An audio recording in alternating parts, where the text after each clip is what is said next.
I can't do it. Okay. We'll do it live. Okay. No. We'll do it live. F it. Do it live. I'll write it and we'll do it live. Thing sucks.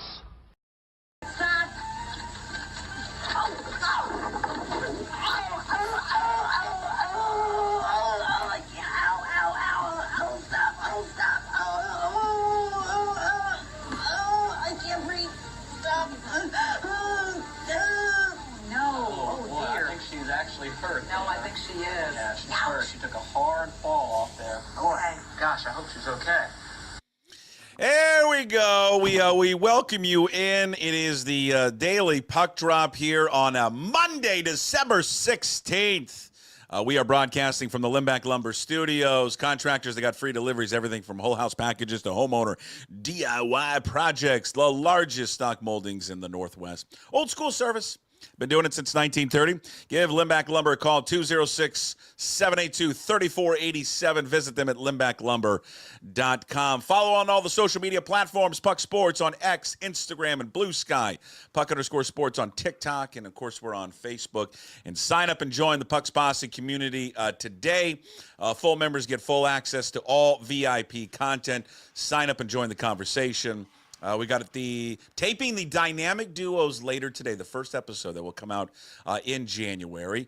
We also did the Cougar Confidential quarterback last week, which I'll unlock and make free today, and people can watch and listen to that for those who did not sign up to be a Puck's Posse member.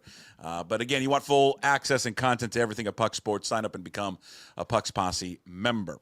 With me every Monday, Wednesday, and Friday, it's the one and only Jim Moore, the go-to guy, who is brought to you by the one and only... A Clean Streak, Brian Turner's business, professional window and exterior cleaning service, proudly serving Island and Skagit counties for more than 10 years. But I have a feeling that Brian, no matter where you live, he would entertain coming down and doing your work, whether you need your roof cleaned or how about those gutters? They're jammed with leaves and dirt. They'll clean those too. Just let the professionals from A Clean Streak handle all of your pressure washing needs too.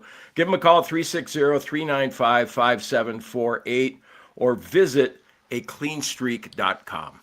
Well, we got a lot to unpack today here on it's not a fun Monday. I'll be honest with you. This is not a fun Monday of sports talk. Here's we get you covered here on a Monday. We go live every day at 10 a.m., and then, of course, later everything will be up for your listening pleasure on all the podcast platforms. Watch everything up on YouTube. Listen to everything on Apple, Spotify, wherever you find your podcasts. Of course, always at pucksports.com. So if you're watching and listening to this later, 4 o'clock, 5 o'clock, 6 o'clock, just a reminder, we go live every day at 10. Seahawks get dominated. Geno's injured. The Sam Howell era starts and ended last night. John Mateer is gone. The Ground Puck Seahawks Podcast will come your way at 11 o'clock today. Every Monday, we talk to Tim Booth and Curtis Crabtree, all things Seahawks. And, of course, we wrap it up with Hey, What the Puck there at 11:30. I had a good weekend until last night at the Seahawks game, and I'm sitting with some buddies, and then, Oh, you went to the game? Yeah, intel comes in that, from a real reliable source that Mateer was going to leave, and I'm like, well, that just sucks. That just absolutely sucks. Sitting at the Central Saloon. You remember the Central Saloon? I do remember the Central Saloon. I thought you went to the game. No, I did went to the game. It was Central Saloon before, and then to the game. Well, the Central Saloon, one of the all-time great spots there in Pioneer Square. It was a lively atmosphere in Pioneer Square. It was a buzz, Packer fans everywhere, Seahawks fans everywhere. There was a general enthusiasm inside that stadium. 12th man flag, John Ryan, all of it. And then the game started. And it all downhill. When you leave the game, and the best part of the game was the halftime show, it was a bad game. And that was a bad football game. What happened to the days when the Seahawks, when they were a home underdog and playing in primetime? Playing primetime games under Pete Carroll? Remember we always trotted out that record? Yeah.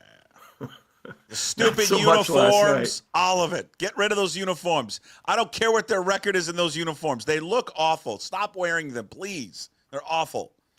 Who likes him? I don't know. Is it one of those things though that you like being talked about, no matter whether it's positive or negative? Yeah, I guess.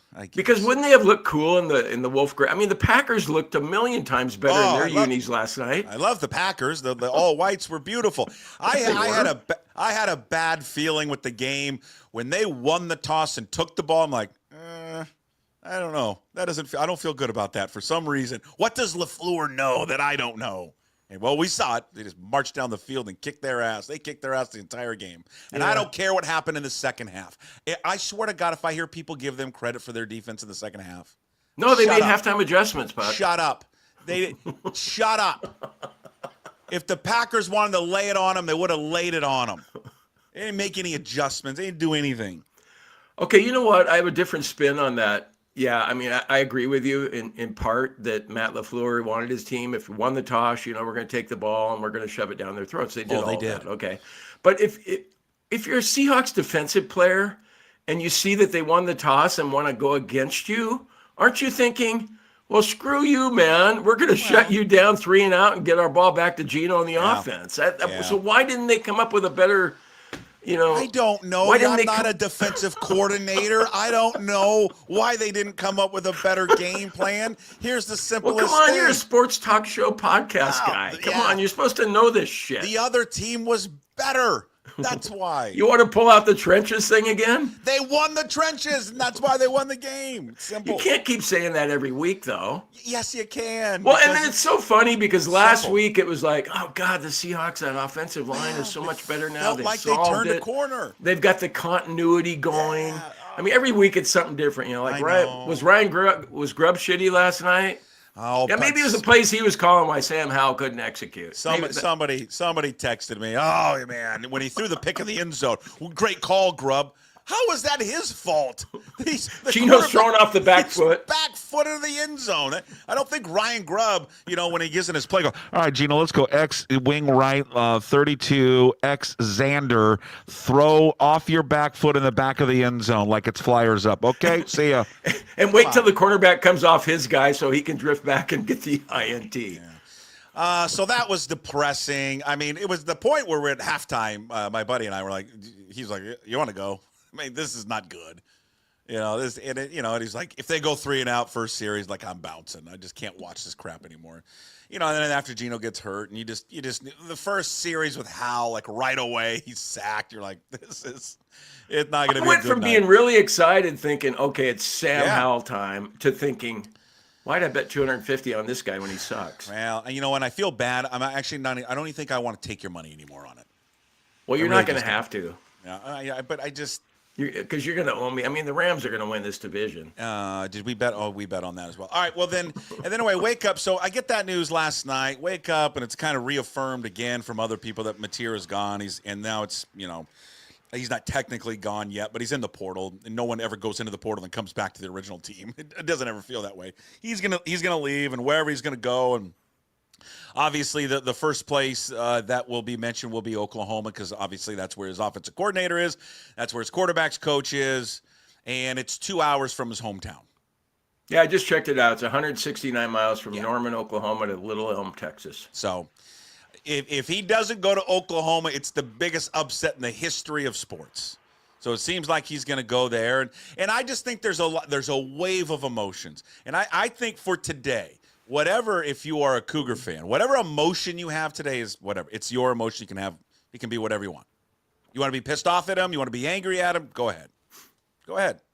I'm not going to tell anybody today, how to feel. I just think it's another gut punch for our school in particular that just likes to get a lot of gut punches. I think it's a gut punch for college football.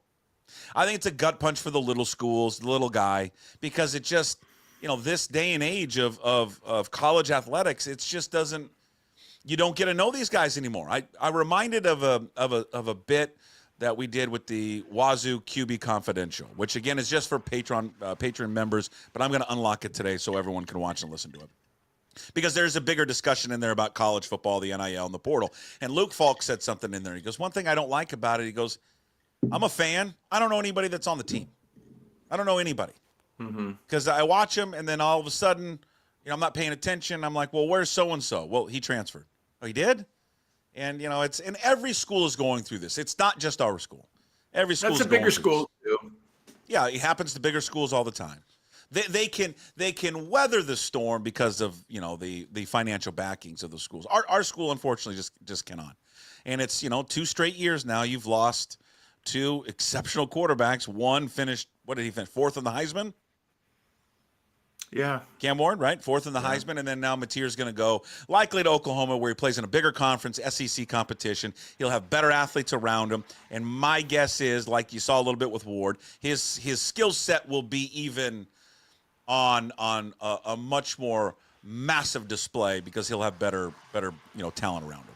It's a gut punch. I really thought he would stay. I honestly, in my heart of hearts, I thought he would stay. I thought, knowing what the collective was offering him and the packages and all that, I thought that he honestly would be loyal. Well, I know how negative that comes out, but I just thought that because of where he's from, how he's talked about the school and all that, that he would say, all right, you know what, money is good, and they're paying me a good chunk, and I'm going to stay and finish this thing out. And so, I'm disappointed. Well, like a lot of Puck, people. you talk about it. I think everyone has so many different emotions. There's not just like, mostly I think we're sorry to see him go. Yes. But the objective grown up part of me is like, okay, I understand the money was too much to pass up. He had to go. I wish he'd been loyal, all these different things. And you think about yourself personally too, just as a Cougar fan though. And I was like, come on, man. I know you need to make the best decision for you, but how about making the best decision for me? A guy who's been watching Cougar football for 50 years. I'm with you, Jim. I want these sons of guns to make decisions for us, not for them and not for your family. You need to make a decision for my fandom on Saturdays and my betting wallet. Yeah, and how about like if you're Mateer, just have some sort of payback for us. Like, okay, I'm going to go to Norman, Oklahoma, and I'm going to make $3.5 million, but that being said, Puck, in exchange for me going to Norman, if you've been a Wazoo alum for 50 years, I'm going to give you $5,000. 40 years, $2,500. 30 years, I'll give you $1,500 because I know what you've been through, and those of us who have been through it the longest should get the most. Yeah. So, okay. So you want some money back. You want Mateer to write you a check for $5,000. Yeah. Yeah, and I want him to pay me for watching the Holiday Bowl too, like just kind of an added little bonus because that's just going to be a shit show of a game. Oh my God! And we need to pull. You talked about it before we started today. We need to pull a Marshall. Well, I don't care. I think it'd be cool if we just said, you know what, fuck it. We're not going to play in that game. Syracuse is just going to boat race us anyway. And nobody wants to go to that damn game anymore. Why? Well, we don't even have our coach doesn't even want to go to the game. That's the position we're going to need the most from in that game because we're going to go 3 and out all night long. And is it a shitty attitude for me to have? Yeah, but that's the kind of attitude I have a lot. I don't think they're going to make that. They're not going to make the decision to do that. I think there will honestly could be a point where they're forced to make a decision because I don't know, but with him leaving today, this may just open up the floodgates for everybody else to say, you know what, I'm going to go in the portal. I mean, they're without him. They're without their starting running back, Chris Hudson, one of their wide receivers who had a big season for them. They're down 3 players in the secondary against a quarterback that's going to throw the ball all over the place. They're down 2 defensive tackles. Yeah, I don't know. I mean, they start losing some more players off this squad. I think they could very well find themselves in a situation where they're like, shit, man, maybe we don't have enough healthy players to actually play the game.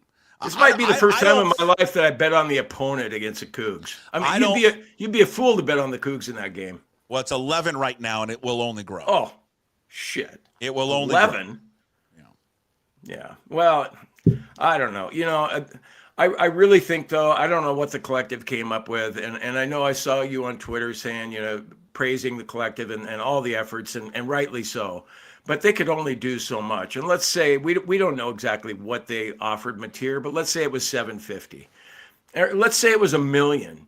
I think if Oklahoma or Auburn or Oregon or whoever else offered him 1.5 in that neighborhood, that it might have been close enough that the loyalty, man, the Cougs were the only ones who were on me early on when I was a Little Elm high school player and all that. I think that might have swayed him more to stay in Pullman. But when you talk about $750 or $1 million from us versus $3 or $3.5 million from someone else, what are you supposed to do if you're John Mateer? Well, here's the wave of emotions. I think with the whole thing. Here's why I'm disappointed. I'm not angry at him. I'm angry at the system. I'm angry at where college football is now. I'm angry that we're here. I just think it's terrible for everyone that has to go through this.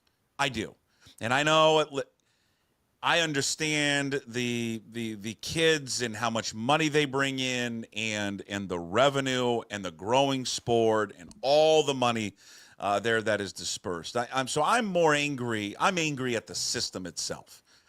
I'm not angry at John Mateer. I'm disappointed. I'm disappointed because I like watching the kid play. He's a hell of a quarterback. He's fun. He's not perfect. Okay, he's not a finished product, but he is, to me, when I think of a football player, like he's a football player. I sound like Chuck Knox. Yeah, football player. He just does whatever it takes to try and win a game. Everything. And sometimes he makes mistakes, but you know what? You can never say that kid you can never say this about John Mateer watching him play this year. And I was so excited to watch him because I've told you, we've talked about this forever. I had birdies in my ear for 2 years watching him play in practice and watching him play on their Thursday night games that they used to do, these Thursday night scrimmages where the underclassmen got to play. And I would just have people tell me, like, you wait till you see this kid. In fact, at points last year that these people were saying he should be playing right now over Ward. He's that much better in practice, but whatever. So there was just this growing kind of legend about him, and then he comes out in the first game, and you're like, oh my God, like it was true. All of it was true. And he just, he made plays after plays after play, and I'm disappointed not to see that anymore. What I was going to say is there was never a game this year where I didn't think, good or bad, when he walked off the field, Jim, that kid didn't give 100%, to give it his absolute all on that field. Because at times he was really a one-man show out there. Oh God, he was a one-man show all year long. I mean, he was the reason we had the season that we had, especially with that defense that we had. But as long as you had Johnny Football back there in control of the offense, I mean, God, he was. And that's the thing, Puck, is that not only were we successful with him, but he was just so much fun to watch. That's what I'm going to miss too. It's just the multi-dimensional, all the different facets of the game that he brought to the Cougar offense, and how he took the losses. I mean, I know no one likes to lose, but God, he took it personally. Like, hey man, I need to do more. And I'm thinking, hey, you had a hell of a night, but I don't think you were the reason that your team lost. But he took it personally. He took it really hard. And I'm going to miss him, man. I'm really going to miss him. And I didn't really, I told you earlier before we started that Cam Ward, I watched him, but it wasn't like I was rooting hard for him or rooting against him or anything like that. But I'm going to still root hard for Mateer. I love that kid. I mean, what he meant to our school. But yeah, all the different emotions you're talking about. I mean, do you reach a point now, especially like at our school, where you're going to hope that players are good, but not too good? I mean, it sounds silly, but like typically you watch, our teams and you go, God, I hope we're great. I hope so-and-so's great. I hope he's terrific and all this stuff. And now you start to wonder toward the end of the season when a guy is terrific, where is he going to go next year? Geez, we need to get the most out of him. It's just one and done. Every kid's one and done. You even talked about our basketball coach. You're worried about him being one and done. But he will. No, hold on. Not worried. He will be one and done. Well, I can see why. A young guy just done. coming into Washington State with a whole new team, and we look like we're going to make the tournament. We're so fun to watch, and we're so damn good, and we're doing all of this without our best player. You're doing it well. Your best player and two other guys that would have been contributors to your basketball team. I mean, listen, if they make the tournament, David Riley's not coming back for $600,000 to Washington State. All right, it's just not going to happen. So, yeah, I think that's the hard part with college athletics today, and it's the hard part to. There wasn't probably this emotional investment into Ward like Mateer because Ward wasn't recruited here. He came, he was a hired gun, he was a mercenary. He came with Eric Morris. He was a package deal. Just how I assume I'm pretty 99.9% sure that Ben Arbuckle getting the job at Oklahoma is because it's a package deal with John Mateer. And then therein lies the other part. That's just dirty. Well, but therein lies the other part of it. And I don't know if this changes people's opinions about him, but I do think people will change their opinions about John. And again, you can say, well, it's fair or unfair, but if he ends up at Oklahoma, it does open up the idea of, well, when did he know? When did he know he was going to go? Did he know right away when Arbuckle took the job? How much were him and Arbuckle talking? When Arbuckle was saying, hey, I'm going to get the Oklahoma job, listen, I need you to come with me. I'm going to take the quarterback's coach. You like him. We're a package deal. I can get you $3.5 million. Yeah, but we need you to slide more in the last 3 games, John. Could you? Well, he did. I mean, honestly, I don't know. Did he slide more toward the end of the season? No. I saw somebody suggested that on Twitter, and I thought, oh, you're full of shit, man. That Mateer's always going to play hard. He did, but again, whether that's true or not, but people will start pointing to that. And then people are going to point towards the late season dive again. Well, were they fully committed? I don't know. Again, I watched him play every game. I never saw a guy that wasn't motivated. I just said it earlier that every time he stepped off the field, I thought he gave 100%. I don't know about the coaches. I can't tell you. I don't know, and this is not a slam on Arbuckle or the running backs coach or the quarterbacks coach. I don't know how you can honestly be fully invested into a program when you are speaking to another program about a job. Think about if it was you doing a job, whatever you're doing. You're writing for the Seattle PI, but for a month the Seattle Times is negotiating with you on a contract. You're going to be distracted. Yeah. You're not going to be all in on the PI because you're going to go to the Times in a month. Yeah, and then I think you suggested it, and I think you're right about it. With what about the recruiting? I don't know how big a month October is or November in the recruiting world, but like that Mark Atua or whatever the hell his name is. Yeah. That went to Utah last week. I mean, he's trying to recruit kids to Washington State, but in the back of his mind, knowing that he's going to Utah, and probably like, hey, whispering in mom and dad's ear that, I'm probably going to go down there to Salt Lake City, and we'd still like to have your kid join us, and I'm not sure if I'm going to get the job yet, but yeah, it's. Puck. I still want to love college football, but there's just so many things wrong with it. And okay, of course, a Cougs going to say that because we got kicked to the curb, and everything's been shitty for us ever since all the college football world has changed. But I think it's the same for a lot of different programs. Even, Husky fans, Duck fans, they don't like the realignment. They don't really like being in the Big Ten, but felt it was necessary to do that. So, yeah, I just shake my head at it. I'll still watch it. I'll still gamble on it. I'll still have fun watching it. But the most important point, the second point that he made, guys. I fucking hate it. The second point he made was the most important. He will continue to gamble on it. Okay. Yeah, I will. Connor says college football is dead in our chat, in the chat section. Well, the TV ratings, Connor, say it's not. No. But I think for the little guys of college football, it's dead. And I think it was on display again this weekend. I think Travis Hunter's he's a fabulous football player. Ashton Jeanty was the best player in college football. He was the absolute best player.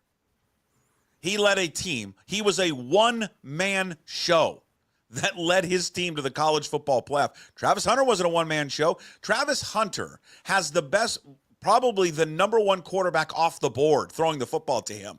Ashton Jeanty has a linebacker handing him the ball. A linebacker. That's who it is. He's a one-man band.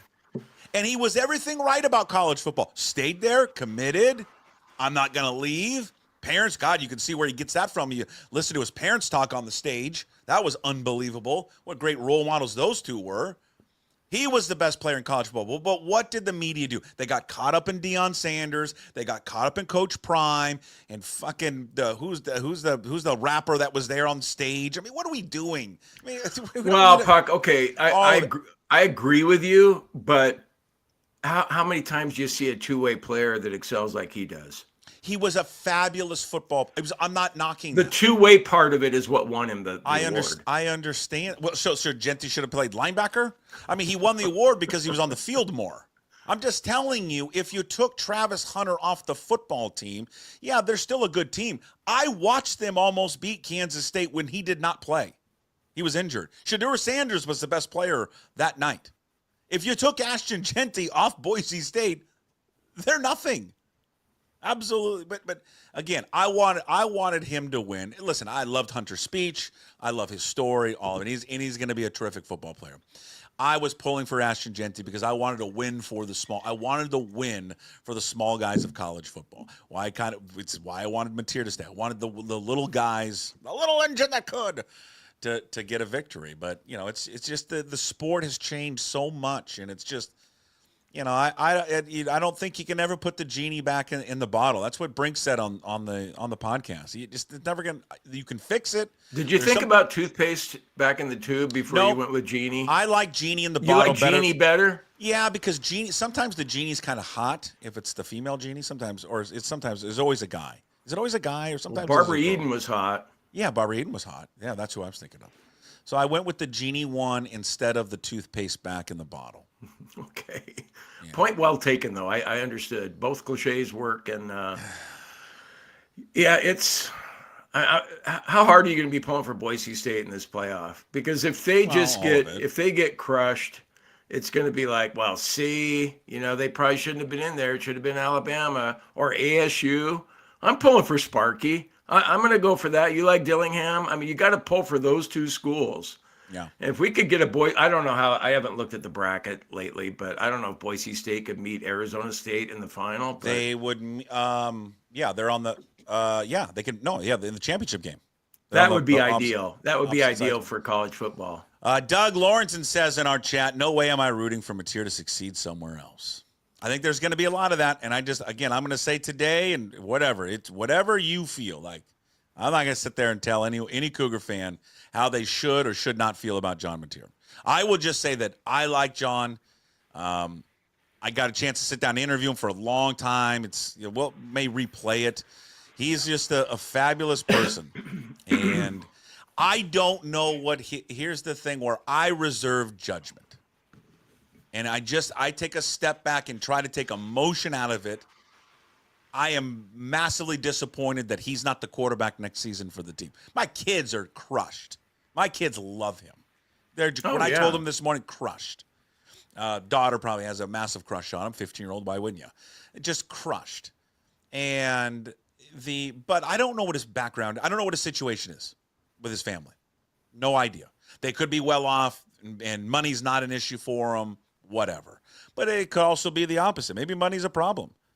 I was thinking of when, if he is truly in that neighborhood of $3 to $3.5 million, good Lord, that is life-changing money. That if you take care of it, squirrel it away, and invest it, that grows over time. And he's 40 years old. In theory, he'd never have to work. He'd never have to worry about money ever again. Yeah. So what do you do if you're him now? I don't know. Practice was supposed to start at 9:30 this morning. It did. It started at 9:30. I haven't seen. They're probably not allowed. I know they're not allowed to say who's there and who's not. So Greg Woods. I know Jamie, if Coug fan, is not there. Greg Woods, probably the spokesman, is. Let me just quickly check Greg. I don't think he said anything because I don't think they're allowed to say anything. Okay, then we'll hear from Dickert after practice is over. I confirmed it with the school. Dickert talks after practice around 11:15. So I'll still be on at 11:15. So you want to stay on the whole time? You can. No.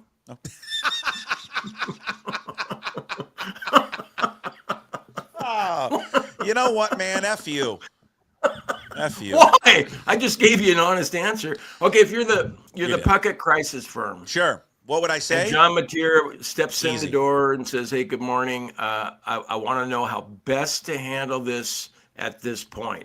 Because the report's leaked out, so we already know that he's going, or if you're his dad, you're the Puckett crisis firm, what do you tell him to do? Number one thing I would say is I have a guy that is in his 60s that has a gambling problem. He would like you to write him a $5,000 check for gambling losses.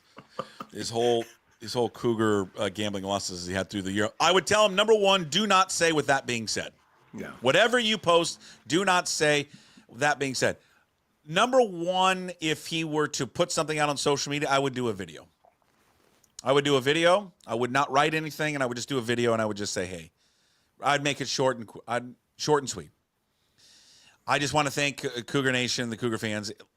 This is not anything in some type of commentary on you as fans in the school. I just felt for me and my family, to go in the portal, to maximize my worth was the best thing for me.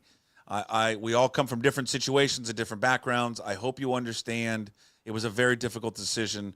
Washington State will always be in my heart. Go Cougs. That's what I would say. I'd be short and sweet, and just get out because what's long rambling, and I don't think that was too rambling, but just don't say with that being said. I just don't want to. Would you try and cry a little bit? Maybe get that chin quivering a little bit. Hey Puck, I was already thinking about it. If he had said that he was going to stay, I would have had some tears. I'm 67 years old, and it's just, we're talking about my school and a football team. It shouldn't be that big a deal to me. But there would have been so many cool elements about that I would have been reduced to tears. I'd have been like, fucking A, man. He just chose to be loyal. He chose to be a Coug for life.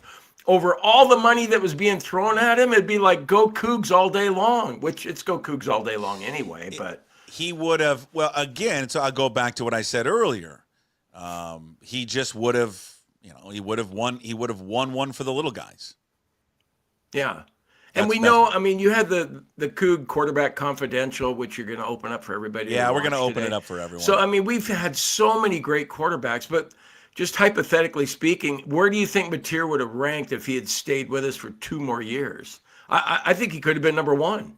They all agreed. Everybody on that show all agreed that he had the chance to become the greatest quarterback, most revered quarterback of all time, especially with the making a decision in this climate of college football.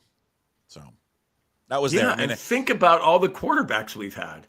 Yeah. Drew Bledsoe was drafted number 1 overall, and you're talking about a kid that could have been considered higher than him. I'm just going to get, I think when I think the reality of it comes out that he goes to Oklahoma, and then when I see Wayshawn Parker, if he signs with Utah, I'm just going to get, that will start to boil my blood a little bit. And then if we do, I think I'm supposed to have Dickert on again this week. So this was where we delayed it, but he wanted to delay it for the Mateer decision, which rightfully so. Fine. And I want to know. I mean, listen, there's tampering going along all over the place. He's talked about the tampering. Name the schools. Yeah, but we're probably doing it too. Well, that's what I want to ask him. I want to ask him, are you not doing it because you guys are doing the same thing? My guess is yes. He'll say no, but well, I know what he's gonna say. I mean, then why ask? Because I just want to ask it anyways. And I also want to know wait till the end of the interview to ask that one. When Mateer does talk. When Mateer does break his silence and speaks with the reporters, whether it's in Norman, I'd love to know what his conversations with Cam Ward were like. He and Cam Ward were very tight. I'm sure he leaned on Cam Ward a lot to make a decision. And I'm sure Cam just said, hey, listen, it's a great school, and it's fun, and you want to be loyal, but you got to look out for yourself. I went to Miami. Look where I went from 5th, 6th round draft pick, whatever his grade was last year, to finishing 4th in the Heisman and now a first-round guy. Just because I went to a better program, more eyeballs on me, better talent around me. That's probably what he sold Mateer on, if they had that conversation, which I'm sure they did. God, wouldn't it be hard, though, even though, like, that conversation that Mateer had to have with Dickert and with his teammates, and I think most everyone understands, like we do as fans, because the money was too much to pass up. But still, that would be really tough. It'd be hard for me, especially if I'm in his situation. Did anybody else offer him out of Little Elm besides us? Yes, but I mean, real small schools. Yeah. And I just think so to kind of turn your back on someone that believed in you way back when. Yeah. I think it's hard though until you are, any of us are given a choice from a business or a school that is in that realm of money. I just don't think I'd like to sit here and say, so would you. I'd be loyal. I already told you that. I know, I'd be loyal. You can't, I don't think, with 100% certainty, answer that question until you see that. Yeah. Until someone really puts that offer in front of you. Yeah. Well, I don't know about his whole situation. You mentioned who knows if his family was well off or not, and maybe that factored in. But I got a kick out of it when I told you I set up that scenario when I worked at the PI that if the New York Times had offered me 3 times what I was making, that I would take that. And I said, no, I wouldn't. And you go, yeah, you would. I just wouldn't have done it. And of course, it's a hypothetical that never happened because the New York Times never called me. But I just always thought about, like, I wouldn't want to leave Seattle. I told you I'd rather live in Ritzville than Manhattan. I really would. I mean that. I believe you. I know you. I think you 100% believe that. My point is just until it realistically get, because that's never going to be a real. New York Times is never realistically coming after you ever. No, I know that. I understand that. Just like ESPN wouldn't come after me or whatever. I just until you in a okay, I don't know what you're making right now, but let's say they triple. Let's say somebody offered you $500,000 and you had to move the family to New York City. Would you do it for $500,000? Yeah. Yes. Would you? Yes. God, it's I just $500,000. You know what, Puck? I wouldn't. I just wouldn't. I think you think that. What I'm saying is until it happens and you see a check across from you, an offer, I don't think you can. I think you may change, but maybe you don't. Yeah, I'd like to see you tell Owen and Mari that, we're moving to New York City. And, all your kids, your friends here in Ballard, well, you can see them once a year. Well, one of them wants to live there, so I would sell her on it real easy. And the other one would be, can I get a new height fire bat then? Sure. Okay, I'm in. So I don't think it would be that hard of a sell. I'm not going to lie to you. He'd probably, how I'd convince him, because he's 11, and of course every one of his friends has a cell phone right now. And we won't give him one. I'd say, do you want a cell phone? What, do you wait until 12? I don't know. Yeah, 12. 12 seems like the age when a kid, I really want to give in as a parent. I really want to hold out till 13, but we'll see. I think you might lose that one. It's a hard one, man, especially when every one of them has it. Every stinking one of his buddies has got it. No, if I'm that 11-year-old kid, I'm saying, well, God, you can always get a hold of me. You'll know where I am. You can put That's what he says. You know what I'm proud of as a parent? Many things. You gave me a hard time for being proud of Stevie making a good margarita when he's 20 years old. I'm proud as a parent that I never slapped that GPS bullshit on my kids' phones. Where parents would go, you'd see him and they go, yeah, well, I know that so-and-so is at so-and-so's house because I've got this GPS tracking thing on here. I'm going, what are you doing, man? Trust your kids. Why are you putting that GPS tracker on them? So anyway. Will you do that when you get your kids a phone? Does Mari have one? I know where tracking she's at. Her? Huh? Yeah, I know where she's at. Yeah. You're tracking her on the phone? I'm not tracking her. I don't sit there and track her every night. No, but do you have that GPS thing on? It's not a GPS. It's a find my. It's just you share your location, guy. Well, whatever the hell it is. Yeah, I have it. Yeah. Trust your kid, man. It's not just about trusting your kid, you doofus. It's also about, hey, you were supposed to be home 45 minutes ago. What happened? I don't know. Oh, she's laying in a ditch at Golden Gardens. Maybe I'd like to know that. I don't appreciate being called a doofus, by the way. All right. Well, Seahawks were doofuses yesterday. The frickin' Seahawks. Well, we talked a lot. We talked a little bit about the Seahawks earlier. I was so excited going to that game, man. I'm telling you, I posted video. Like it was hyped up. It was like a real good energy going inside that stadium. Really good energy. John Ryan, I thought it was a great choice to raise the flag. That was awesome. And yeah, the game just started. There were a lot of Packer fans there, though, man. I am telling you. It was loud Packer fans. Go Pack, go. I mean, it was everywhere. Even where my buddy sits is up in the 300 level. Normally, you don't see a lot of opposing fans up there, but there were a ton. There were a good amount of Green Bay fans there. Well, they're a national team, aren't they? Just what? There's Dallas, and then there's the Green Bay Packers. But this felt more than normal. Yeah. My biggest thing from that game was just Sam Howell. I think you'd have to, if you went across the league and every time a starting quarterback got hurt in the middle of a game and a backup quarterback came in, I can pretty much guarantee without doing the research myself that backup quarterback did better than what Sam Howell did last night. And I just sat there and I looked at Sam Howell and I thought, okay, if I'm him, I'm in his cleats, Geno's hurt, and all these excuses being made for Sam. I'm just like, fuck, man, come on. You've been playing quarterback. The biggest one is, he's only had one snap all year. Well, shit, he took every snap for the football team in Washington last year and threw for nearly 4,000 yards. Yet you put money on this guy. Gee, this is my first shot in the NFL. If I'm him, I'm going, okay, this is my opportunity. I'm finally getting an opportunity. This is a big game, national TV, prime time. Green Bay Packers, I'm going to lead my team. Remember when Drew Lock came in last year? He took his team down the field 90 yards or whatever. I can't remember who they were playing, but they won the game. I thought something similar to that would happen with Sam Howell. And he looked like he didn't belong on the field. He didn't look like he could have played in a AAA football game if they had such a thing. That kid was deer in the headlights, and I think a deer would be embarrassed to see the way he played. So why did you put money on him? Because I'm a fucking doofus, I guess. I really am. I'm stupid.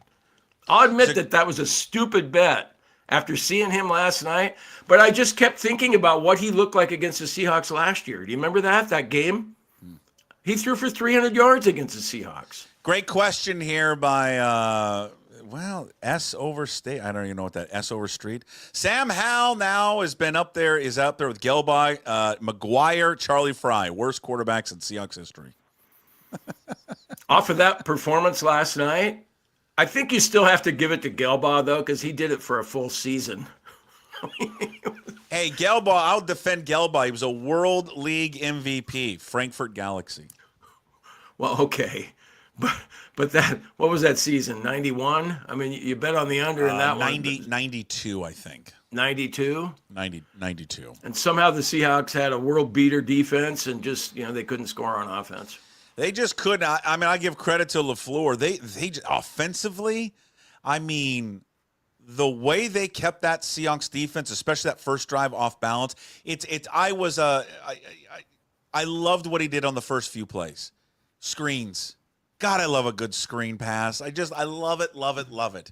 But you got an ultra-aggressive defense wanting to get after you. Crowd's all hyped up. They're going to be juicing, firing off the ball, and he hits them with two screens, and then they're perfect. And they marched right down the field. There was no issues. A defense that looked good against the run all of a sudden looked terrible. They couldn't stop anybody.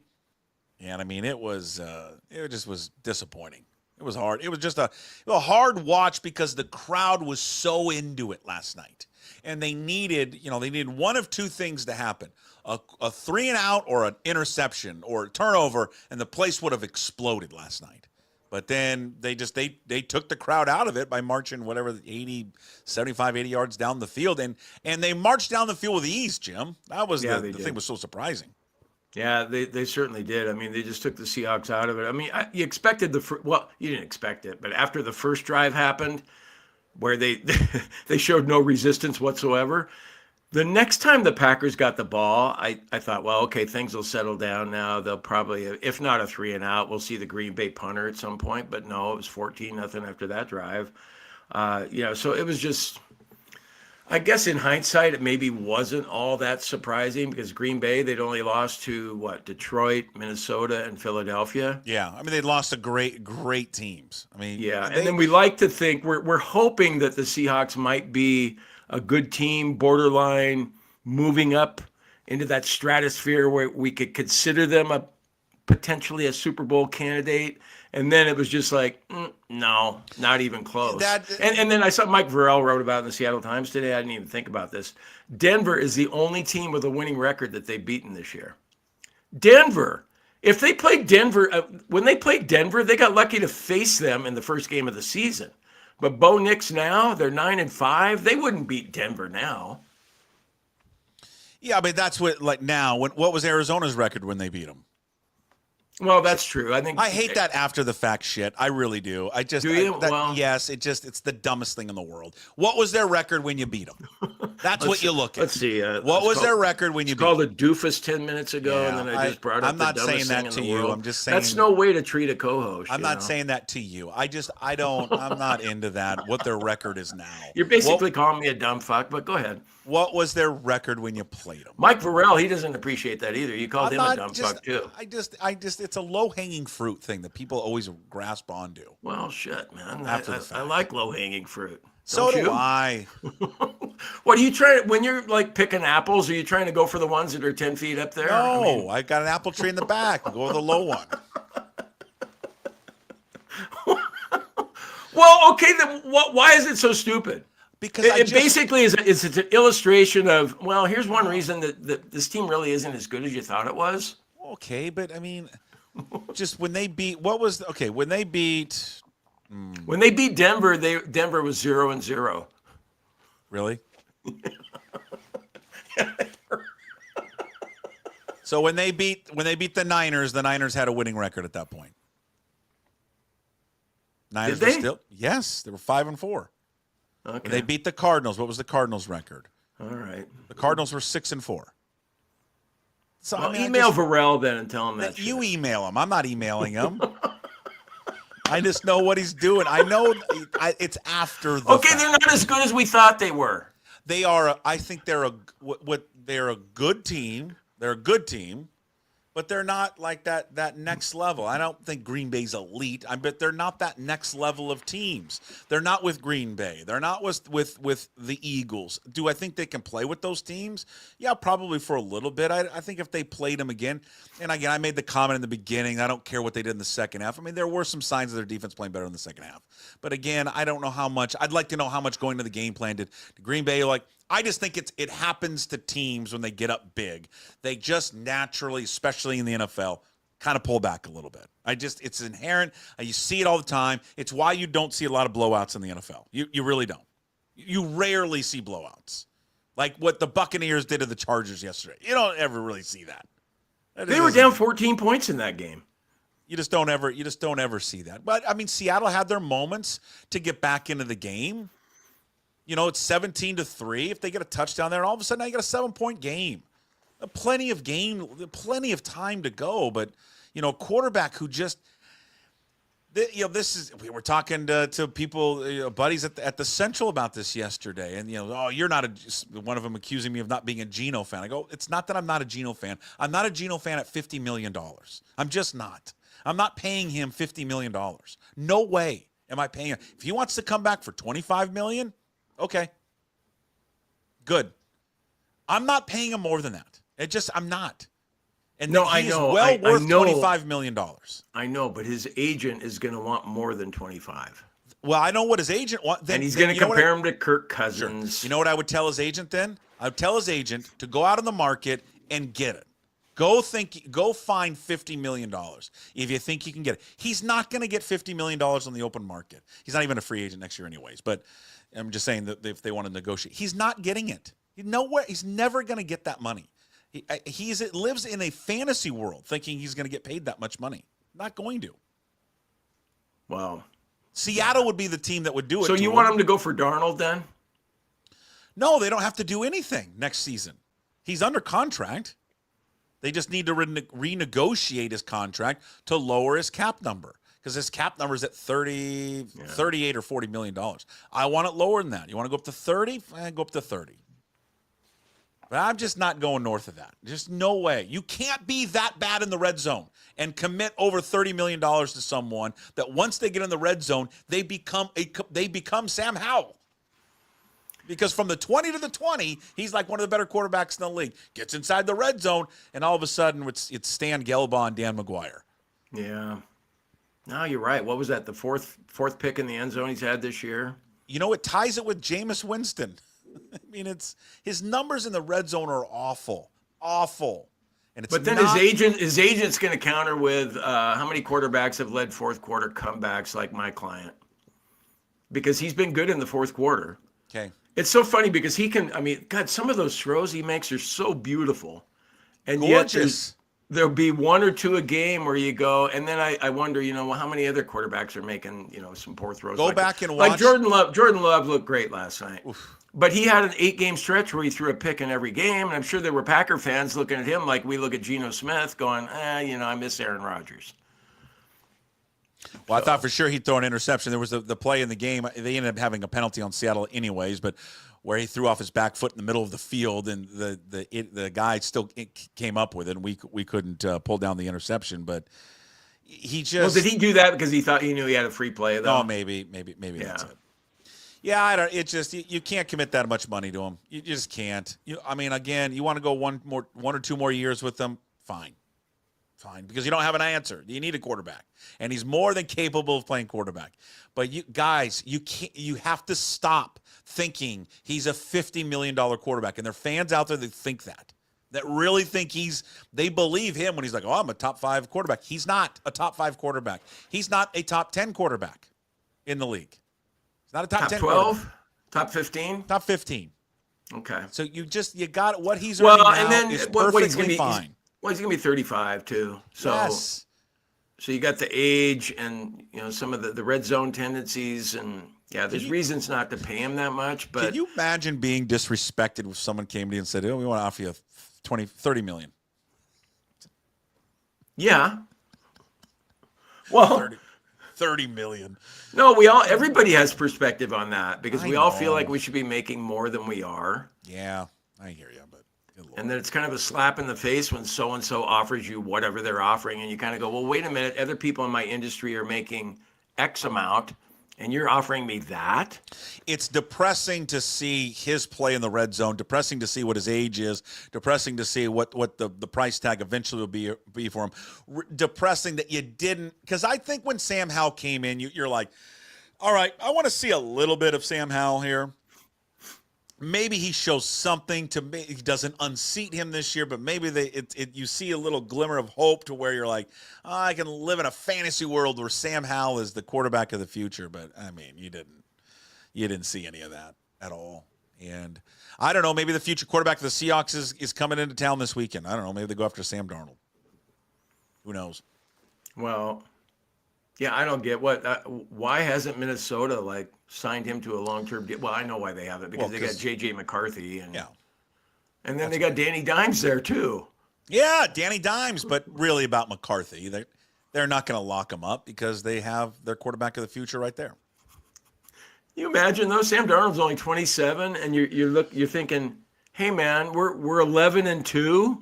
Yeah. And we're not even going to consider giving me a long-term contract. I don't care if Daniel Jones is here and J.J. McCarthy's, the quarterback in waiting. Yeah. I mean, Minnesota's 11-2, and they're coming in here next week with an offensive arsenal, man. I'm telling you, they are. I mean, you talk about wide receivers. Dudes everywhere. Oh man, Addison and Jefferson. Oh, this could get ugly. Yeah, maybe they bounce back and win, but this could be real ugly coming up Sunday. Yeah, well, everybody knows that's a must-win, especially because, look what the Buccaneers did yesterday. You mentioned that, beating the Chargers the way they did. Yeah. And now they're going to be hard to catch in the wild card if the Rams win the division. Well, they can still get the wild. The wild card is still out there for Washington. No. Still out there. The Seahawks and you're saying I'm confusing teams. Sorry about that. Okay. The Commanders though they barely beat New Orleans, and you look at their situation, and the Bucs are going to win their division. You could catch the Command. It's not out of the realm of the possibility that the Seahawks could get the final wild card spot. The Commanders they finished. I looked at this earlier today. Where are they at? I wrote it down what the Commanders have left. They have a favorable schedule, but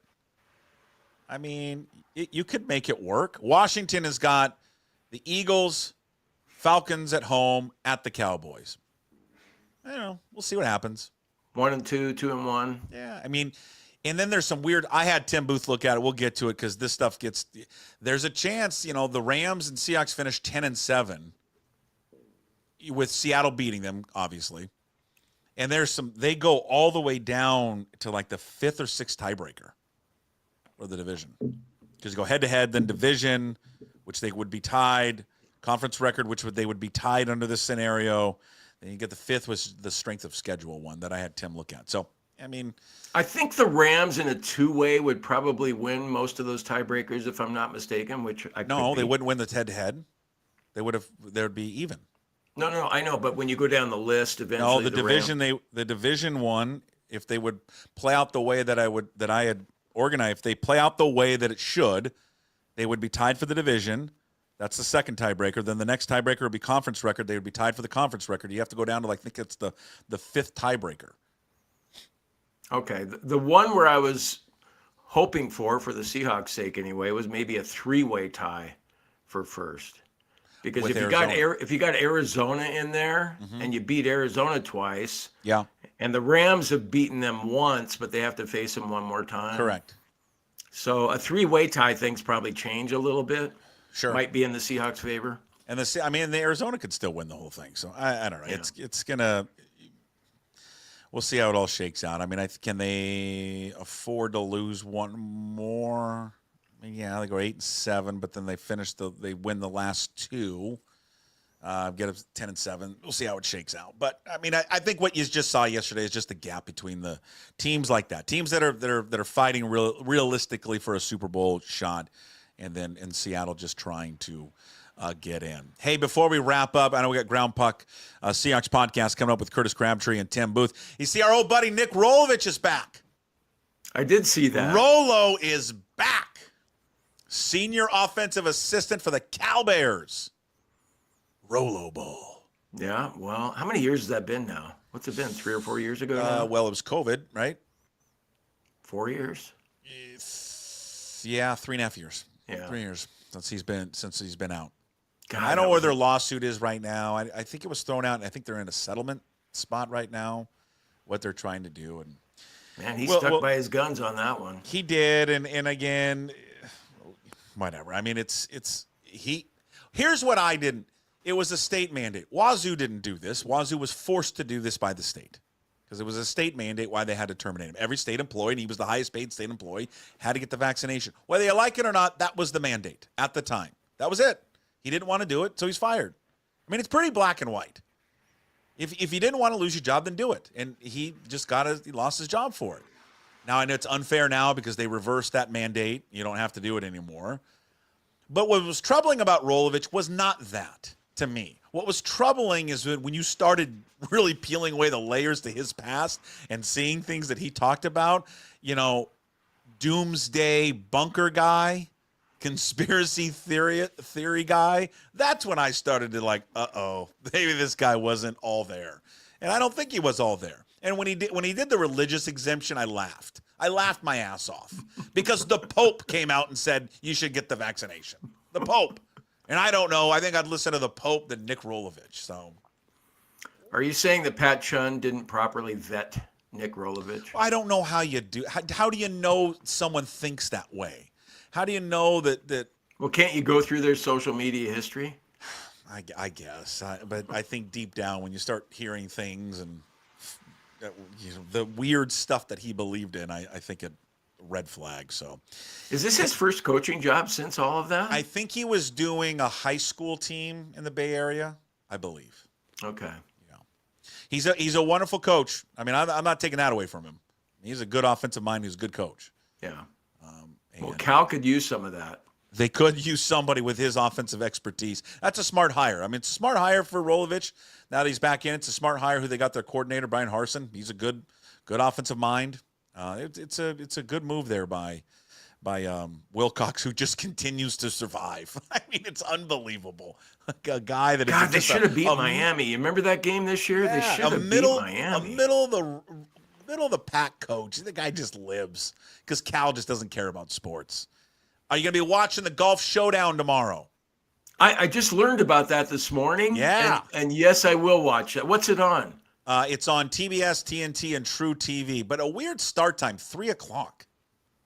Dumb. Where are they playing it? In Las Vegas, Nevada. For those who don't know the Golf Showdown, it's the PGA Tour versus LIV. So Rory and Scheffler teaming up against DeChambeau and Koepka. 18 holes. They're splitting it into a 6-hole match play. Winning group gets $10 million. Yeah, they need more money. What? $10 million. Really? Yeah. Unbelievable, man. I imagine, Rory and Scotty would be a slight favorite, wouldn't they? Oh, I think they'd be more than a slight favorite. Yeah. Well, you know what? I don't know. I look it up. I would assume they'd be massive favorites, actually. Okay, I'll check it out. Well, go ahead. I figured it was under the lights, all of it. I mean, they usually do those things under the lights, don't they? Well, 3 o'clock Pacific, so they're in Vegas, not Mountain Time, so 4 o'clock. So it'll be under the lights. Yeah. Okay. Your dog of the week came through. Recap our dogs of the week we did on Friday. You went with the Saints +8, and they covered. God, they should have won the game. Stop. When you do the 2-point conversions, dear coordinators, stop rolling the quarterback out. It never works. It feels like it never works. And so the Saints lose, but you won because you had the Saints +8. I took it on the chin. I took the Browns +4 for some stupid reason. The Chiefs won 21-7. Troy took the Jags +3.5. And early on it looked good, but the Jets come back and win 32-25. So he loses. We're all 2-2. By the way, Troy killed it last weekend. 4-1. What was his lock? His lock is Falcons -4 against Vegas. So that's it's tonight. But his only loss was the Army-Navy game. He won the Eagles against the Steelers. He won the Ravens -16 against the Giants. He had the Packers -2.5 against Seattle, and he had Buffalo +2.5 against Detroit. 4-1. Nice week there for old Troy wins. God, yeah, that's good to hear. But imagine being a Lions fan this morning. You wake up going, man, I never thought I'd see the Lions being 11-2, but you don't feel real good about your team's chances that much anymore, do you? With that defense? No. All right. Cut you loose. Well, we'll continue that was to mourn. Real interesting, wasn't it? What I just brought up there. It was like, okay. Yeah, cut you loose. I kind of checked out. We'll mourn more Mateer loss. John Mateer out. Washington State. Oh, well. Go Cougs. Go Cougs. Jim Moore with us every Monday, Wednesday, and Friday. Brought to you by Clean Streak. Go visit their website at Clean Streak. Give me a second here because I didn't do it in the beginning of the show. Let's acleanstreak.com. acleanstreak.com. There is the website, acleanstreak.com, 360-395-5748. Go to their website, acleanstreak.com, to get a quote today. Jim Moore with us every Monday, Wednesday, and Friday. Brought to you by A Clean Streak. All right, we'll see you on Wednesday. All right, Buck. Take care. Godspeed. There he is, Jim Moore. Let's talk more Seahawks joining us right now. They do it every single Monday at 11 o'clock. We talk Seahawks football. It is the Ground Puck Seahawks Podcast show with Curtis Crabtree from Fox 13, Tim Booth of the Seattle Times, and it's all brought to you by Georgetown Brewery. They got a brand new beer. Where would I put it? I can't see it. Can you see in the background? The new Tavern beer is out. If you like a used to be local domestic lager that's no longer brewed here, that's got that, can that you like and all the commercials, this is better. It's a better version of that Tavern beer, Georgetown Brewery. Go check it out at the brewery and go get your new Tavern beer today. It's a easy, smooth drinking domestic lager. You're going to love it. Tap room open 10 a.m. to 8 p.m. 7 days a week, georgetownbeer.com. In fact, I had some over the weekend.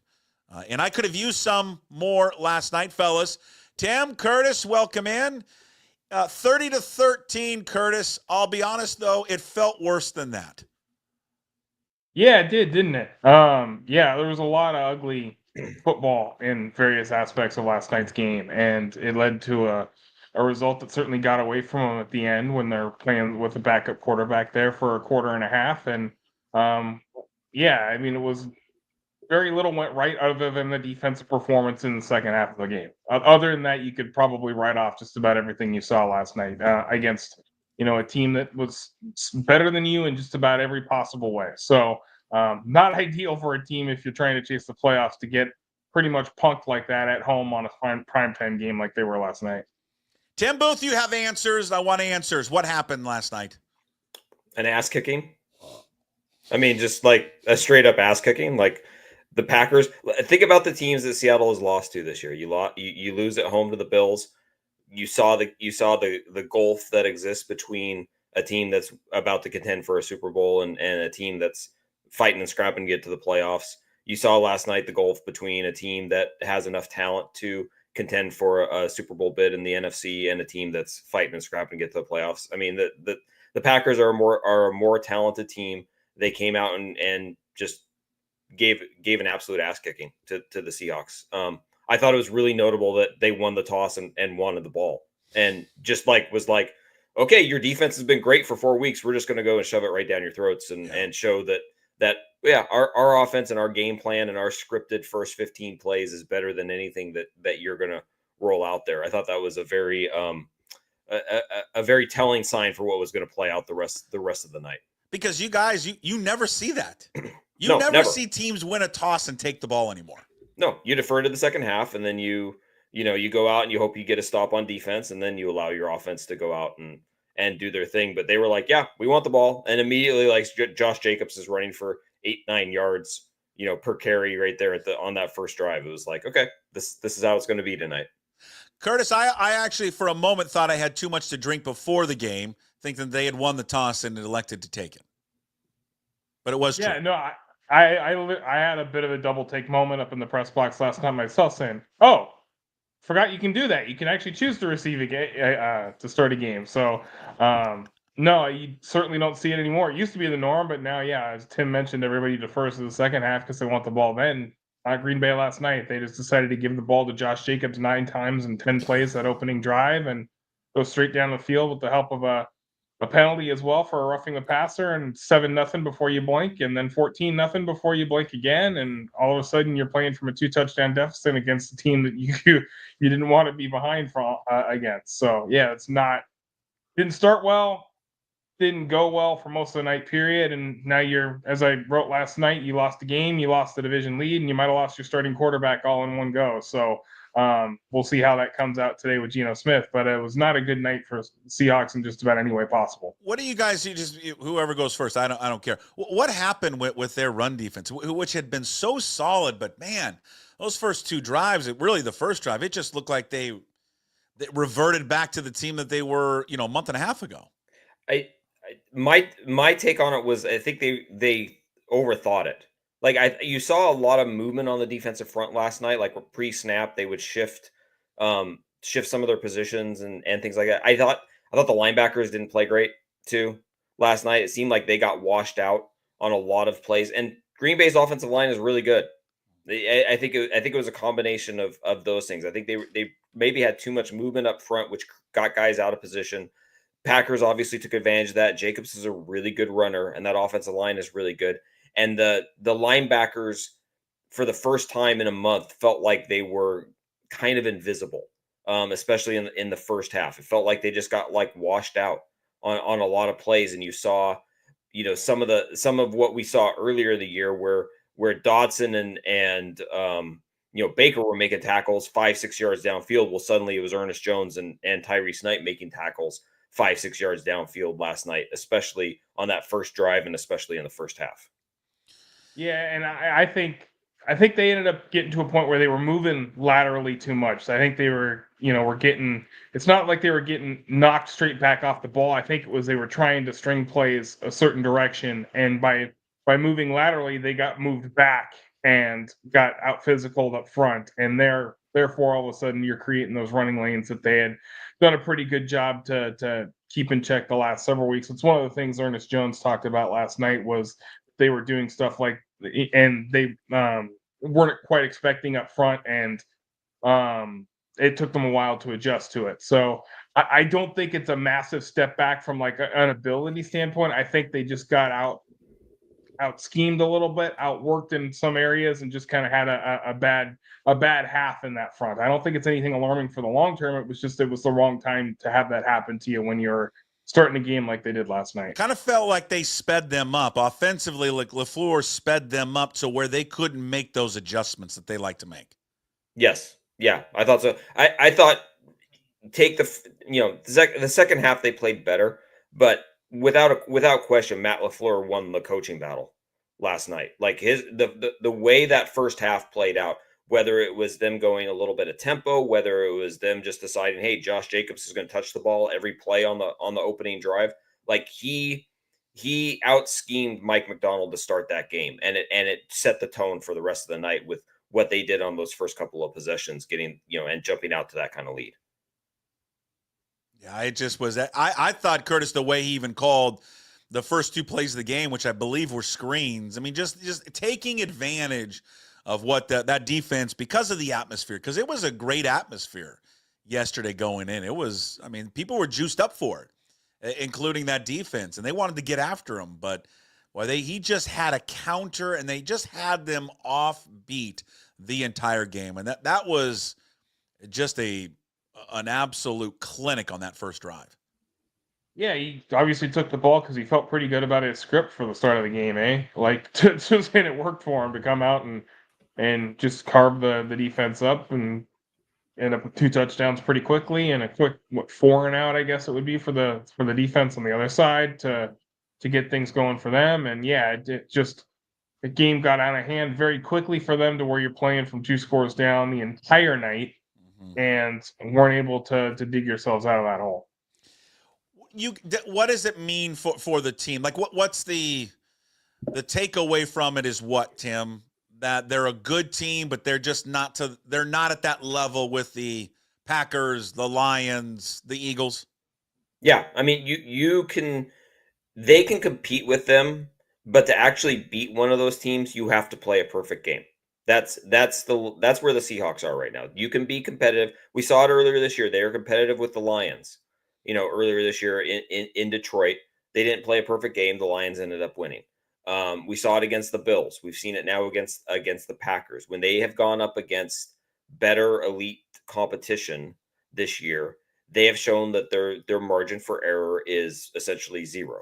If they actually want to win the game, they can be competitive. They can make it a game into the fourth quarter. They can throw a scare into one of those elite teams, but to actually pull out a victory, they have to play with zero error, essentially. And that's a really tough world to live in the NFL, where one error compounds in so many different, can compound in so many different ways. I mean, take, for instance, Geno's very ill-advised throw into the end zone last night. You get a touchdown there. Well, maybe it's an entirely different story about how things, play out the rest of the night. But there was an error that ended up compounding, and really costing them in the long run. So that's where the Seahawks are. They're competitive.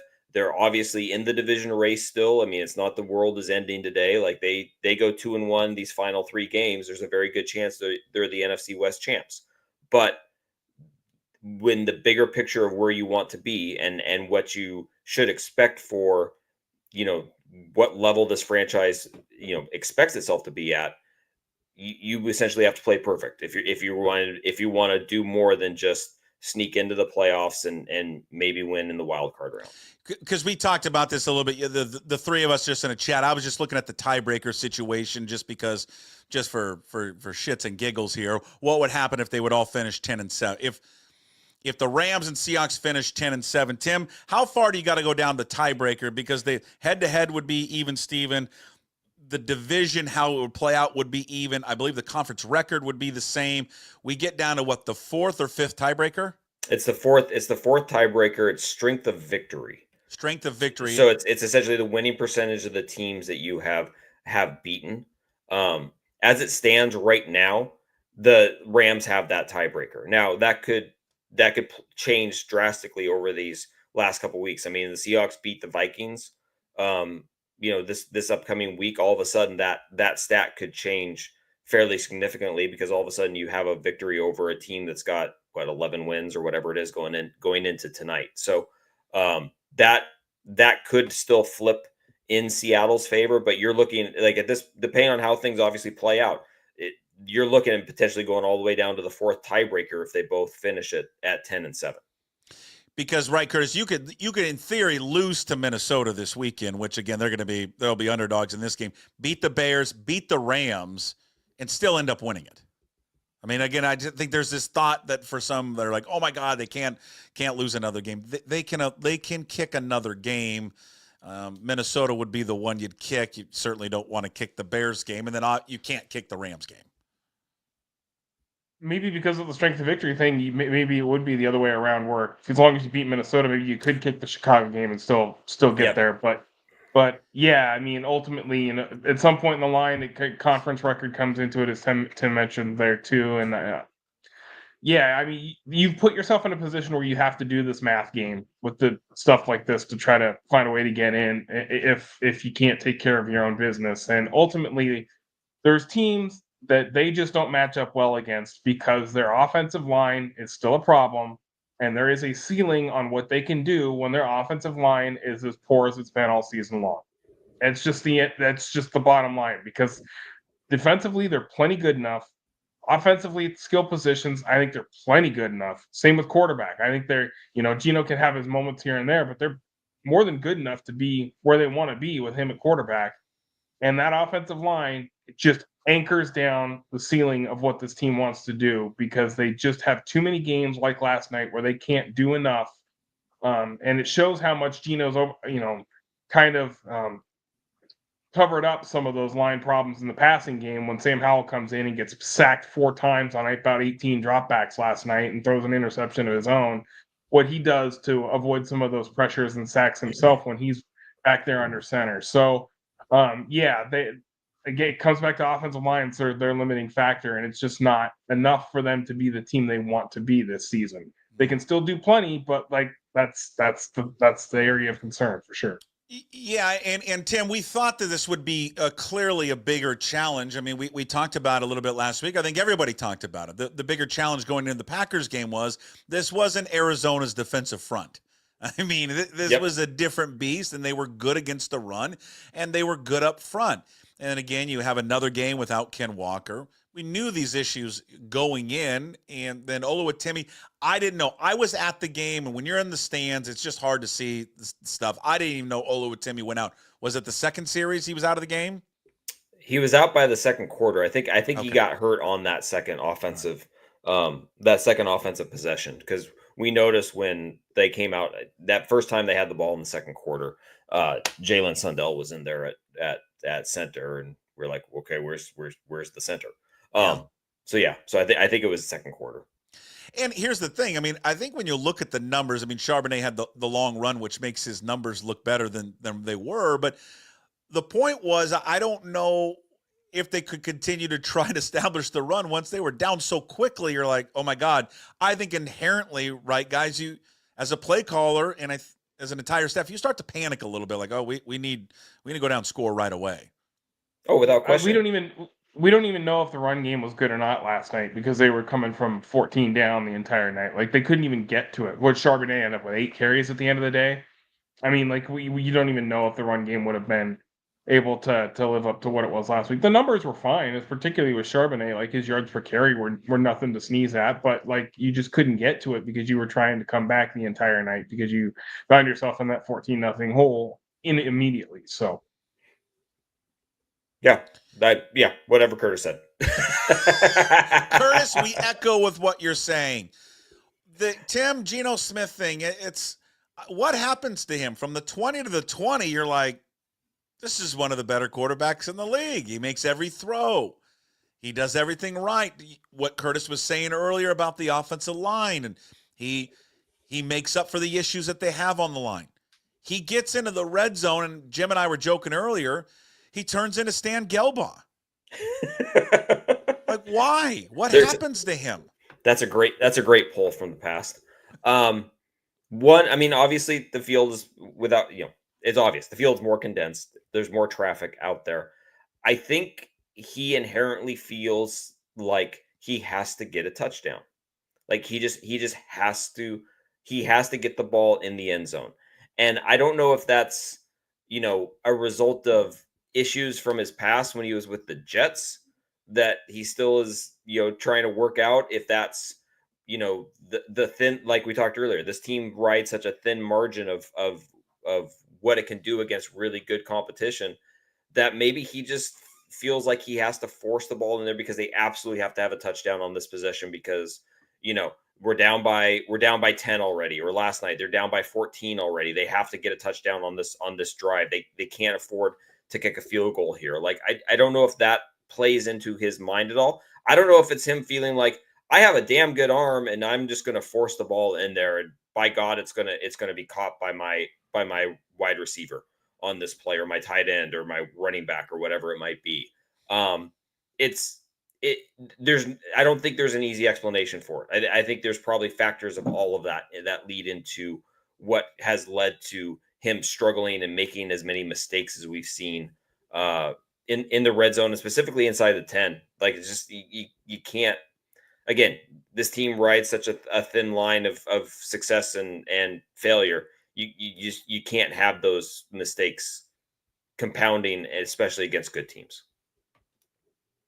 Yeah, and I mean, I understand why he wanted to make that throw that he did last night. I mean, on that snap, they were in kind of like a cover 2 shell, and ultimately ended up being man-to-man, to where now you've got Noah Fant against a safety man-to-man, and I think that's a matchup he thinks he can win on that regard. The problem is he's throwing off of his back foot and backpedaling to where that ball does not have the heat it needs underneath it to have a chance to get to that back part of the end zone on the timing you would need. And because it's up there floating in the air a little bit, Valentine, who was on, I think it was Jackson Smith and Jigba on a different route underneath, is able to see that whole play develop and drop off his guy and sag underneath it and make a play on it.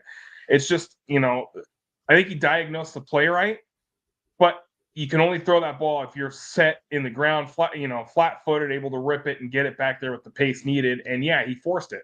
And ultimately, yeah, as Tim mentioned, I think because of the residual issues of the offensive line and their lack of run game, and particularly in the red zone throughout the early part of the season, up in basically every week except last week, I think he's feeling like we have to get this because can we get back down here sort of thought process. So I think he's just forcing the issue that little bit too much, and that's where you see these red zone interceptions and turnovers kind of crop up. Can you guys get a sense when you're sitting up there? I've sat up in that press box many games.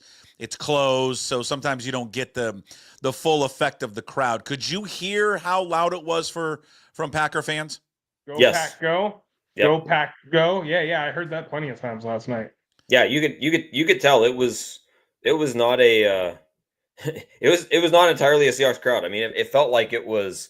There were times that felt like it was maybe like a 60-40 kind of split or 70-30 kind of split in there last night. It was noticeable, kind of in a different way than maybe even when the Bills were here earlier this season. That was the one that jumped out to me of like, holy crap, there's a lot of Bills fans here. It didn't seem overwhelming, the amount of Packers fans that were there. Maybe it's because the green and the blue kind of, I don't know, blend in together, but you could definitely hear the difference last night. Yeah, I was at the Bills game. This was way more intense. I thought the Packer fans over Bills fans. And they were getting after it. I'm telling you, pregame at the Central, I'm pretty sure the Central Saloon, these Packer fans, they drank those people out of Miller Lite. I'm telling you. I mean, my God, can these people throw back the Miller Lite? These Packer fans. I mean, it's just a different class. I think it's not to say Seattle's not a good team. They certainly at times can play. You mentioned, one of you guys mentioned earlier with the Lions game. I think at times in the second half, their defense at least played better. And I don't know how much of that is Green Bay pulling back on the playbook or just, hey, my God, we're up by 17. We can. I just think it's human nature. You kind of let down a little bit. I think especially when Geno went out, they're like, we got this game. Well, we are okay. If we really wanted to pour it on it, I think we could. So Seattle could still win the division, right, Curtis? But it just shows, again, we'll go back to the gap between the two teams. And who knows, though? I mean, if, Curtis, we find out later today there's something structurally, there's something really wrong with Geno. I know they said afterwards that they think is okay, but who knows? I mean, 24 hours later, things could change. Yeah, and I mean, look, apologies to Jim, but there's a reason when we watch training camp that we say the things we do about certain quarterbacks and stuff. And I mean, he just needed some juice on the game. Yeah, I understand, but yeah, I mean, look, I'm not too shocked. I mean, the quarterback who last year in Washington led the league in sacks and interceptions comes behind one of the worst offensive lines probably in the NFL this season and can't do anything at all. It is what it is. And I mean, I watched those guys in practice every single day. There was a pretty significant delta between the two of them, between Geno Smith and Sam Howell. I mean, look, big picture conversation. If people want to say that Geno Smith isn't, the guy that they think can get you to the team you want to be, that's fine. But I think you need to realize that Geno is still a pretty dang good quarterback in his own right that can make some mistakes here and there. And the offensive line they play behind this season has just been so poor. It's really sank them. And I mean, look, there's matchups with certain teams and games that are just not going to work out well for them. Like the two teams that have had the worst offensive lines that they faced this year, Atlanta and Arizona, and they've handled those teams in the 3 games that they've played against them. When they face teams like even a bad team like the Giants that has some dudes on the defensive line, all of a sudden it's different because that's their weak point on their roster. It's a matchup thing. And Green Bay, even though their defensive line isn't amazing by any stretch, they were able to out-physical that group last night when they were down to now their third-string center, third-string right guard, and their 4th tackle of the season. They get each their starter, but still, like, that right side of that offensive line has been an adventure all year. And Green Bay was able to dominate it again last night. Yeah, I would just say this, Tim, about the Geno Smith. We do this. I feel like we do this every single week. I think, to your point, Curtis, I agree he's a very good quarterback, and it's hard to play behind that offensive line. My just stance on it is, not to say he'll get this. I know what his agent will want, and the agent, and they'll want as much as they can get. There would be a ceiling of an offer, whether that's 30, 32 million. That's it. You can't get crazy with a contract offer to him if you wanted to renegotiate this season. Again, he's under contract, but if you wanted to renegotiate and bring his number down and all that because of these red zone numbers. I mean, again, you just can't go all in and commit to someone like this. And then the other part of it is Howell's not the guy. They don't have an answer. So in the short term, they need him. It's weird. I feel, Tim, neither of the two parties have leverage. You're probably right. I mean, I think Geno probably has a little bit more leverage because you don't have the next guy. Like, it's pretty apparent you do not have the next guy. Like, Sam Howell, not the next guy. Wherever you land in the draft, I mean, this is not a great quarterback year. It's Shedeur Sanders, it's Cam Ward. I mean, Dylan Gabriel, no, like nice college quarterback, but he's not, to me, he's not an NFL kind of guy. You're going to spend your draft capital. Where's it going to be? Where's everyone going to want you to spend your draft capital? Offensive line.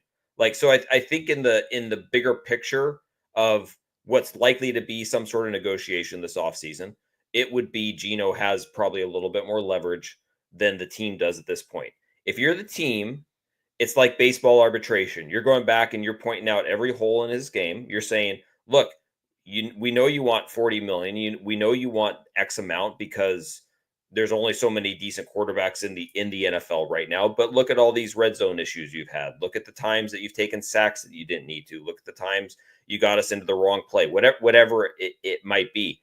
And if you're the team, you need to make the point of like, okay, we need you to take 30 million for 3 years or whatever that number ends up being, because whatever's left in that pool of money that we have to spend, we're going to go get you an offensive line. We finally realized that we have messed up for as long as we have in not investing properly in the offensive line. If you're willing to take X amount, then we can go spend Y on a 2 guards and a center that are actually decent. And we can actually give you a competent offensive line. And then you can go see what you can do behind that. That's the sweet spot. That's the negotiation that I think would work for both sides. Whether that happens, I don't know. But if I'm John Schneider and if I'm Geno's representatives, I'm trying to find that sweet spot there and say, what can I take? What can Geno accept that allows him to still be considered paid it at the commensurate with the rest of the quarterbacks in the NFL, but also gives my team a chance and locks up some future security for him, but also gives my team the chance to put out a product that I can quarterback behind and actually have success with, and maybe gets us to a level that's beyond being competitive with some of these teams, but gets us to the point where we're actually really a contender with some of these other teams in the NFC. Most important question before we leave here. Curtis, you get the first shot at it, okay? Okay. Okay, we go in team Rory and Scheffler versus DeChambeau and Koepka. The golf showdown tomorrow. Are you aware of this? I knew it was happening. I didn't know it was happening tomorrow. Just Tomorrow in Las Vegas, 3 o'clock on TNT. $10 million goes to the winner. Rory and Scheffler. Rory. Scotty's the best golfer in the world. And yeah. I don't think it's particularly close right now, which is kind of wild to say. If they win, he gets $5 million. Just add that on to all the money he's won this year. Just stupid. Tim, who you going with? Okay, first of all, this goes right with my idea that after all these negotiations are done, we need to have a LIV versus PGA Tour Ryder Cup at Chambers Bay. It would be the greatest event ever, and Chambers would be the perfect venue for it to happen. Chambers set up for a match play of that caliber would be awesome. I know the players would bitch about it. I don't care. That's what I want. I want those two entities playing a match play tournament or whatever at Chambers Bay. I'll go the opposite side. I'll go DeChambeau and Koepka. What the hell? Okay. I Koepka in big events if he actually cares about it. And I was fascinated by Bryson's little Instagram thing where he was hitting golf balls over his house, his glass house, for God's sakes, and just throwing darts like the 2 inches away. It was great. Because you would just think at some point of all the balls that he hit, 500 or so, let's just whatever. At some point, I mean, they're pros. They shank it every now and again. You would think at one point maybe he would shank one into the house and break his glass, and he never did. And I'm watching that backyard green he has, complex. Oh, my God. Golf porn is what that thing is. It was amazing. I just kept waiting for him to just hit one thin right into the front door. It would have been amazing. Me too. Actually, it'd have been hilarious had he done that. All right, boys, we'll talk next week. Thank you for doing it as always. And you guys have a wonderful week. We'll get updates from both Tim Booth and Curtis Crabtree throughout the week on the health of Geno Smith and Oluwatimi. So be sure to follow those guys on all your social media channels. All right, boys, we'll see you next week. Thanks, Buck. Tim Booth, Curtis Crabtree, there with us every single Monday at 11 o'clock. Curtis, Fox 13, Tim Booth, Seattle Times, Ground Puck Seahawks Podcast, brought to you by Georgetown Brewery. Go to the brewery now. The Tavern beer is out. If you love, that domestic lager that used to be made here, that starts with a you're going to love this even more. Tavern beer is the beer for you. It's the beer for the people. I've had it. I had a growler of it this weekend. It's wonderful. It's easy drinking, and it takes you back to the past. Just a smooth drinking beer. So if you like smooth drinking domestic lagers, you are going to love the Tavern beer. Go check it out. Georgetown Brewery. Growlers sold there. Eventually down the road, it'll probably be in your stores. But right now, only place to get it will be at Georgetown Brewery, and then locations across your favorite bar. Ask them if they've got the Tavern beer on tap. But right now, you want to assure yourself of it. Go to Georgetown Brewery and get the new Tavern beer. They've been doing the best local craft beers for 23 years, man. Local. We love them. Makers, of course, Manny's, Bodie's Offa, and now the new Tavern beer. Tap room open 10 a.m. to 8 p.m. 7 days a week. Visit them again at georgetownbeer.com. All right. Well, we're wrapping up a Monday edition of the Daily Puck Drop. Of course, we always wrap it up with Hey, What the Puck? Hey, What the Puck, brought to you by our good friends at Restoration One, the North Seattle franchise. They're going to let you avoid the stress of water, fire, and mold damage with their property restoration services. Again, locally owned and operated. Make them your first call when damages do affect your residential or commercial property. 206-817-8917. Visit them online at restoration1.com, the North Seattle franchise.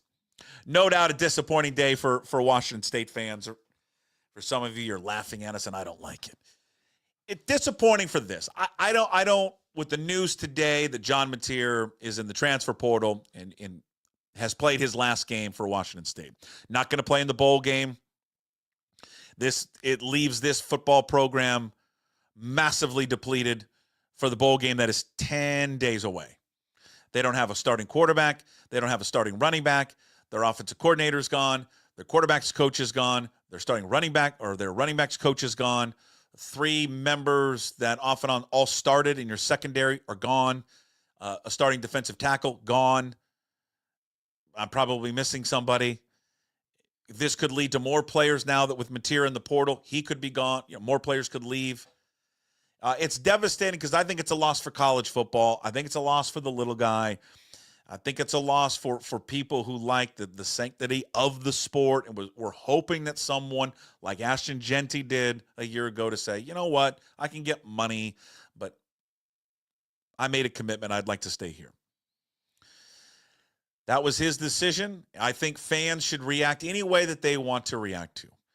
Me personally, I don't know John's background. I interviewed him. All indications are everyone you talk to, and I think it comes across in interviews that he does or has done, that he is just a stand-up dude. And I believe deeply that it was a very difficult decision for him to make.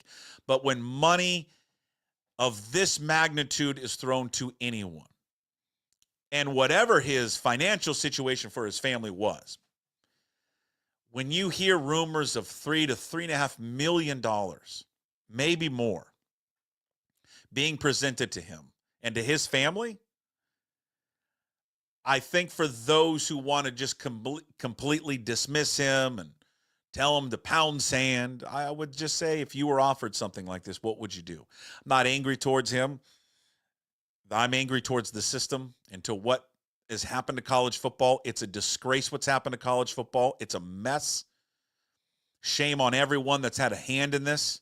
Shame on everyone that wanted to see this happen to college football. You've got college football programs now that are leaving bowl games, and everyone tells me how important these bowl games are. They're not important anymore. We need to stop pretending they're important because they're not. You have a Marshall football program that's just bowing out. And I'm going to tell you, if Washington State loses more kids, I think it becomes a real discussion whether or not they bow out against Syracuse because they're losing so many kids. Important players, starters everywhere. But this is what adults wanted. And they made these decisions and didn't think them through. If you read John Mateer's post that came out, and again, it's not a post, it was essentially a teammate leaked it to somebody. And I'll read it because it's been verified that this is, in fact, the Washington State group chat for football players, that John Mateer wrote to the group chat the following. And I can probably share this if you want to read it. We can read it along. Let's do that together. Okay? Let's just share it so you can see it for yourself. He said, I want you guys to hear from me after talking with my family this weekend. We all decided it was best to take one of the opportunities that's been offered to me from another school, which means I won't be able to play in the bowl game. I love you all. I'm sorry I couldn't finish this thing out with you all in the end this month. Thank you for making me the man I'm helping me get to this point. Love you guys. That's a message that John Mateer sent in a group chat to the football players. What stands out and should stand out, and it's not like, oh my God, the tampering that goes on in this sport. He's already been offered. That's not how this was supposed to be. That's not the idea behind the NIL. That's not behind any of this. NIL was designed when you come to school, then we find you an opportunity based on that. But it's all a lie. It's a sham. We have just allowed tampering and paying players to go into the portal. He was probably contacted a month ago. In fact, he was probably contacted the same time Ben Arbuckle was contacted for the Oklahoma job. And then they encourage these guys to get into the portal, and goes in the portal, and we shall see. If he doesn't end up at Oklahoma, that would be just a massive upset, and I would be pissed if I were an Oklahoma Sooners fan. Because the thought process is when you get the offensive coordinator, you get the quarterback coach, and you get the quarterback. That's the point behind it. He's 2 hours away where he grew up from Norman, Oklahoma. It's a shitty system. It really is. Whether you're not a Washington State fan, if you're a Washington fan or Oregon fan, whatever you are, it's a crappy system, and there needs to be oversight in this. It cannot continue to go this way. There is no other sport that this is allowed. No other sport has this. There are rules and regulations and time periods and free agency and contracts and caps. There's none of this in college football right now. And those who wanted this is what you got. And now you want to complain about it. Well, it's your fault, the reason we've got to this point. I'm disappointed that he's moving on. I'm disappointed just because he's a fun player to watch. He's just in now next year, you wake up on the weekends to watch college football and to not to see him, playing quarterback for the team that I root for. Yeah, it just stinks. I've said it many, many times before. I just always will root for the name on the front, never on the back. But he's just an exciting football player. And it's just, you see this, it's too often now. One and done, in and out. Don't ever no more fall in love with these guys, because it's all transactional now. All of it. Just enjoy the program, enjoy the school. That's it for Hey What the Puck, brought to you by Restoration One, your restoration company that lets you avoid the stress of water, fire, and mold damage with their property restoration services. Monday's show will be up later around 1 o'clock on YouTube. Please go there. Please subscribe to the YouTube channel. Let's push over 4,000 subscribers. That would be great for me. Also, you want to listen to the show, you can always go to Apple, Spotify, wherever you find your podcast, and everything is always up at pucksports.com. I encourage you, if you want full access to everything that we're doing at Puck Sports, sign up, all my content. You don't want to miss a thing. Become a full member of Puck's Posse. Members, again, get full access and VIP content. Sign up and join the conversation. On the video, you can just click on the QR code. We'll take you right there to the Patreon site. Also, just go to pucksports.com. Top of the website will take you there as well. We are recording our first dynamic duos this week, our series where we bring two individuals together with Seattle sports ties, and that will be released probably the first week. We'll get through January 1st, first week of January will come out. So if you want that and access to that, you will have to sign up to become a Puck's Posse member. It's not only getting VIP content, but Puck's Posse is supporting Puck Sports as well. All right, we'll talk to you tomorrow, a Tuesday edition of the show. Until then, as always, we promise to be better. No shoes, no ties.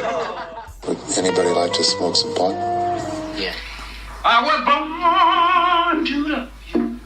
I was born to lick your face. I was born to rub you. But you were born to rub me first. What do you need my address for? We'd like to send out a mailer. Mother of mercy, I don't speak Japanese!